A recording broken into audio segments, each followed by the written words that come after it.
રાધે રાધે પરિવાર। ગઈકાલે આપણે જાણ્યું કે મથુરામાં કંસના અત્યાચારોથી પ્રજા ખૂબ જ ડરી ગઈ હતી, પરંતુ હવે સમય આવી રહ્યો હતો એ દિવ્ય ઘટનાનો, જે કાન્હાના જન્મનું કારણ બનવાની હતી। કંસની બહેન દેવકીના લગ્ન વસુદેવજી સાથે થયા।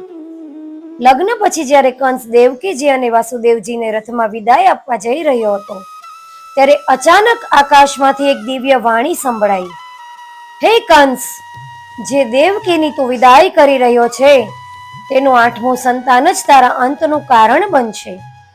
આ સાંભળીને કંસ ચોંકી ગયો। જે બહેનને તે ખૂબ પ્રેમ કરતો હતો એ જ હવે તેના ભયનું કારણ બની ગઈ। પણ શું કંસ ખરેખર દેવકીજી અને વાસુદેવજીને કેદ કરી દેશે?